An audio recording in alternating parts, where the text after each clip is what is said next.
Before I begin, I would like to ask anyone that has any more information on this situation taking place in Fredericton to please send it to me. I have skepticism on what we are being told. I am looking for any and all information that has not been released by the police and the press. Articles, videos, names, anything of this sort. You can reach me either on Twitter under the handle @JMSOpodcast or through email at justmystupidopinion@gmail.com. If you are emailing, don't forget the periods in between each word. Thank you all in advance. You profit from fear and hate, hoarding wealth and amassing power. The walls have been unleashed. We will not submit or cower. It's humanity's darkest side. We are ruled by thieves and liars. CTV's Omar Sachedina takes us through the terrifying timeline. Omar? John, tonight this typically quiet residential community has been transformed into a major crime scene. 7:07 a.m. The crack of gunfire jolted many out of bed. Police arrived to find a man and a woman dead. Then a fierce shootout. Upon arrival, they observed some individuals, the two victims, the civilian victims, on the ground, and that's when they were shot. Officers Rob Costello and Sarah Mae Burns were killed. At 7:53, the community put on lockdown, police ordering people to stay inside. About an hour and a half later, 9:30 a.m., police storm an apartment and arrest a 48-year-old man taken to hospital with serious injuries. The lockdown finally lifted around 11 o'clock, 4 hours after the first shots, marking the end of a fatal confrontation. The Fredericton shooting is a tragedy. Canada stands with Fredericton. The JMSO podcast stands with the people of Fredericton. The 4 people who were murdered deserved better. The victims of the shooting were police officer Lawrence Robert Costello, 45 years old, had served with the Fredericton police force for 20 years. He leaves behind a common law partner, Jackie McLean, and 4 children. Police officer Sarah Mae Helen Burns, 43 years old. She served the force for 2 years. She leaves behind her husband and 3 children. Local musician Donnie Robicode, 42 years old. He has been described as a great person who would give the shirt off his back to anyone, even somebody that he hates. Bobby Lee Wright, 32 years old. A lovely young woman who is described as quiet, bright, and incredibly sweet. The situation took place on Brookside Drive between Main Street and Ring Road. The apartment complex at 237 Brookside houses many people. Just after 7 a.m. on August 10th, shots began to echo across the courtyard. 2 people lay dead. Donnie and Bobby were killed instantly. As officers Costello and Burns approached the apartment, they too were shot and killed. It was later uncovered that Donnie and Bobby were involved in a relationship together that began about a week before the shooting took place. They were going to go ziplining after work, and they were packing up their car when the shooting took place. This has led some to speculate that their murder was in fact targeted by a crime of passion over their romance. This has yet to be proven. The area was locked down as many people were evacuated from their homes. The police surrounded the complex, and by 9:30 a.m., the police entered the apartment and announced by 9:45 a.m. that the shooter had been taken into custody. Witnesses described what they heard and saw. I just woke up and I heard gunshots, and I looked outside my window and there was basically 3 dead people laying there. Yeah. Yes, it wasn't a pretty sight. What did you do then? You went out to help? The cops were trying to put one of their officers in the vehicle so they could take them out to safety. So I went out and I tried to help them, and they couldn't get him in, so they told me to just get in and evacuate. I heard somebody scream. Not too longer after that, more shots started ringing out. I didn't know if it was like firecrackers or a car going off or something, so it was 3 shots initially. They woke me up around 7:07. Then I went and used the washroom, and it continued about 5 minutes later. And I was like, okay, this isn't kids playing. This is actually something serious. I have watched the situation closely. After a couple of days, I still have many questions and concerns about the situation. I have been confused by the lack of details that have been provided by both the police and the press, and the reactions of our elected officials. Certain details had to be withheld, of course, such as the victims' names until they can notify the family, but they waited a long time to announce the name of the shooter. Many times in the past, the shooter's name is released quickly, but in this situation they waited a long time before telling the people. My initial reaction is that they are trying to protect the identity of the shooter. But why? All we were told is that it was a 48-year-old Fredericton man. Some even made direct requests to the Fredericton Police Department, but were not given any information. Rather than keep us guessing, and rather than letting people make assumptions, or rather than letting people like me just wonder, and I'm going to voice my concerns, and people can deduct what they want from my concerns. But I'm concerned, and I don't understand why our media. I even contacted the Fredericton Police Department today, and they outright refused. They outright refused to give me anything. And I didn't think a name. I don't think the name of the suspect would be. I can understand protecting the identity of some of the victims in case loved ones haven't heard about it yet. But if the suspect's in the hospital, I'm sure his family's been advised. So why is it we can't know the name of the suspect? All we know is it's a 48-year-old man from Fredericton. They also were silent on the type of guns used in the shooting until the 11th of August, the day after the shooting. We were told then that it was a long gun that was used. In the past, this information is readily available, but this time it was kept quiet. None of this information would jeopardize the police investigation. It wasn't until the next day that the Fredericton Police Chief Leanne Fitch gave a press conference releasing the shooter's name. Today, a 48-year-old Fredericton man was charged with 4 counts of first-degree murder in this incident. Matthew Vincent Raymond was charged in the morning of August 11th with the deaths of 45-year-old Constable Lawrence Rob Costello and 43-year-old Constable Sarah May Helen Burns, and our citizens Donald Robichaud and Bobby Wright. Raymond will remain in custody until his court appearance August 27th. Information on the shooter, Matthew Vincent Raymond, is only available based on what we have been told by the press and the police. I searched through multiple social media accounts for this individual but could not find anything on him. This was some of the concerns people had when they were refusing to release name, that this person's social media account would be scrubbed from the internet. Even websites such as archive.is don't have any information on anyone by this name. The Minister of Public Safety, Ralph Goodale, spoke to reporters on the situation. He stumbled his way through speaking about the situation. In this particular case, the Fredericton Police Force will of course be the police force of jurisdiction. They have the lead role. They will ask for the services and help of the RCMP if they believe they require that. And the RCMP will of course collaborate and help in every way possible. Good afternoon. I'm Chief Superintendent Ross White, Corps Policing Officer, Criminal Operations with the RCMP in New Brunswick. The New Brunswick RCMP Major Crime Unit has been asked by the Fredericton Police Force to assist in their homicide investigation.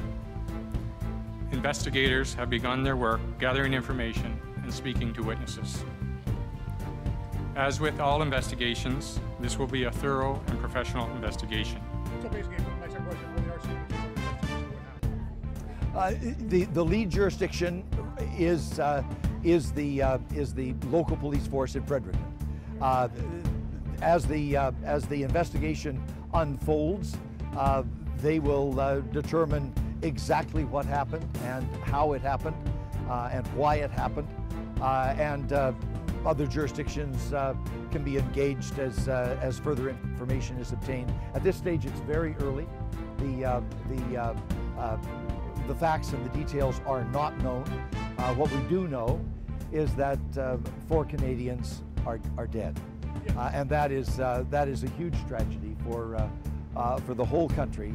And all Canadians, I'm sure, would want to extend their condolences and their sympathies to the families and to all those who are suffering this incredible loss, including 2 police officers.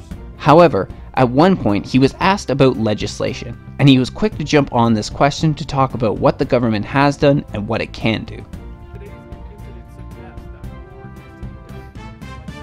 Well, I can't comment on today's events because they're still so new and so raw, and we'll see where this investigation leads in terms of what exactly happened, who did it, what was the motivation for doing it, and the instruments of destruction that were used. We'll have to find that out. But broadly speaking, the Government of Canada has obviously taken the issue of gun violence very seriously. We have brought forward new legislation, Bill C-71, that is intended to increase background checks, to improve the license verification process, to make sure that that records are properly kept and so forth. We have also invested $327 million over the next 5 years, and then $100 million a year every year thereafter for initiatives that we will work with provinces and municipalities to implement to specifically deal with the issue of guns and gangs and drugs. And it's very often that three-way combination that lies at the root of the violence in our communities. So we are taking this very seriously and have for many months now. It's a critical issue for Canadians to feel safe and secure in their communities and in their homes. And Canada is a safe and secure country. In fact, most crime rates are going down and have been going down for several decades. But the incidence of violence with firearms has been going up over the course of the last 5 years, and our initiatives are aimed specifically at that objective, to improve the law with respect to firearms and to put new investments in to assist provinces and municipalities in doing the work they have to do. The CBC spoke to New Brunswick Premier Brian Gallant about the situation that took place. He was repeatedly saying we need to give the police the time and space to conduct this investigation. What have local officials been telling you? What have you been told? Well, I think the local officials have been doing a great job in a very difficult situation. I mean, just imagine the circumstances. Any type of event like this is just horrendous and very difficult to be a part of as a first responder. But imagine that you know or you assume that some of your colleagues have fallen during the incident. And despite all of this, they've done, I think, a great job of informing the public of what has been going on, what has been transpiring, and what the public can do to ensure their safety and to help the authorities be able to get through this the right way. I know that some want to have more information, but I think we have to give the authorities the time to do this right. It's very important, of course, for the people that have fallen victim here today, that their families get to be notified before their names are made public. And of course, there are many other questions that I'm sure Canadians have, but I think owe it to the Fredericton Police Force, who I think has done a great job over the last few hours to inform people of what has been going on, to give them the time to do this properly. So we as a government are going to support them in any way we can, and one of the ways to do that, I think, over the last few hours is to give them the time and space that they need to be able to get through this. Throughout the day, I was getting many of the same updates that people were getting through the social media channels of the Fredericton Police Force. And I make that point because I think it's important for people to know that the Fredericton Police Force really did, I think, throughout the day do everything they could to keep people informed. This is very similar to what Police Chief Fitch was saying, telling people not to speculate and to let the police do their jobs. It will be up to the investigators to determine what led to yesterday's shootings. Please know that this is a complex investigation and it must be thorough in nature. I ask residents not to speculate, please. I can't stress that enough. Media and residents, please don't speculate. Please let all of our investigators do their work and find the facts that need to be found. We will inform you, I promise, as we can with all relevant details. This is the same as telling people not to ask questions. Why not? We have concerns and questions about the situation that are not being answered. This is exactly what happens when our officials hold back information such as this. In fact, speculation is one of the first things that happen, so they are causing more of it by not releasing any information. Articles were changed concerning the situation. I read one CTV article called Fredericton Shooting, Police Say 4 Dead including 2 officers, Suspect in Custody. As I went to archive the article, as I do many times, it came up as something entirely different. As I refreshed the page, it linked me to a different article, one I had already read and still had open at that time, but the content was different. Luckily, I copied the article to Microsoft Word, and a side-by-side comparison showed me that more than just the headline was different, but the content was different. Also, I get suspicious when the media doesn't allow comments on their YouTube video. Most of the comments were disabled for the videos concerning the Fredericton shooting. I found maybe 1 or 2 that still had comments open, but as you can see, a significant number of them had disabled the people's ability to post comments. That included every CBC video I came across.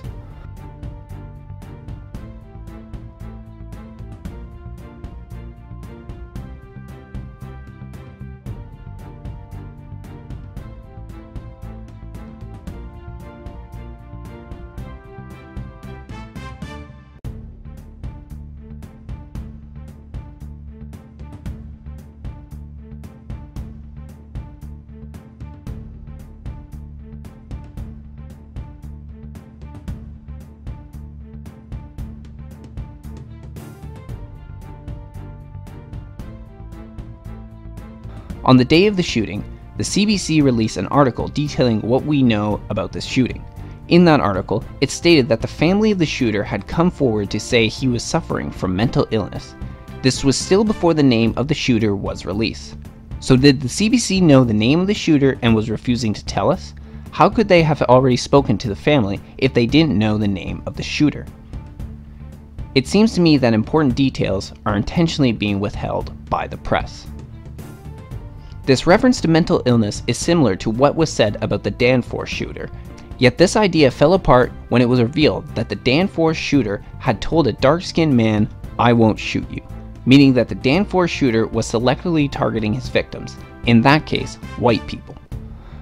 While mental illness is the cause of many shootings in the past, the press is jumping to that conclusion before they know all the details and before the name has been released by the police. The next question had to do with the misinformation we were being told about the casualties. By 10 a.m. on the day of the shooting, Dr. Everett Chalmers Regional Hospital said that they were treating the injured, stating that there were multiple victims of the shooting. This was echoed in almost every single article that released reports on the shooting on the 10th of August. At the same time, neither the press, the police, nor the hospital gave any details on how many people were wounded, simply stating multiple injuries. 4 people killed, 2 of them, as you say, Fredericton police officers, and then multiple people injured, still being treated in hospital. By the next day, the same hospital said that only person they were treating from the shooting was the shooter. Chief of Police Fitch also said that there were 5 casualties from the shooting, the 4 dead victims, and the shooter being treated in hospital. Yet the same hospital was telling locals to stay away from the ER unless absolutely necessary. This is a significant mistake made by the hospital and the press. This gave the impression that many people had been wounded by the shooting. So, was there multiple injuries that require the hospital to be on high alert to handle the influx of injuries, or was there only the shooter? If there were not multiple injuries, then why were people told to avoid the emergency room? None of this is adding up. Finally, there was a very terrible story that went around on social media after the shooting. Donnie Robicode, one of the victims, was having his picture circulated as being the shooter, Matthew Vincent Raymond. One Twitter account, Kenneth McGrath, was using it to try and criticize the conservatives that believed it was a Muslim shooter, but upon many different people pointing out his error, the image stayed up. What is worse, the tweet was reported to Twitter multiple times, yet they refused to do anything about it, thereby slandering one of the victims as the shooter, sullying his image after his murder. On the 11th of August, there was another incident in Fredericton. A heavy police presence was seen on Hawkins Street on Fredericton's north side. This is not far from the scene of the shooting on August 10th, yet the Fredericton police said it was unrelated to the events of the day before. I find this hard to believe. considering how it took place the day after the initial shooting and how close in proximity Hawkins Street is to the shooting. There has been no update on the situation either by the press or the police since then. Multiple police squadron cars, armored vehicles, and officers holding rifles were seen on Hawkins Street. Again, very few details have been given on the situation. What really happened on that day, the 10th of August in Fredericton, New Brunswick? Why was there so few details released and so many inconsistencies in the official narrative? There are still many questions left to be answered. Since the shooter will remain in custody until his appearance in court near the end of the month, it is unlikely we will hear from him why he did this, or what his true motive was. There's a lot more to this story that we are not being told. The police and elected officials are telling us not to speculate, but until they come clean with the full events that took place on that day, all we can do is speculate. Regardless, 4 people were murdered, including 2 police officers. May they rest in peace.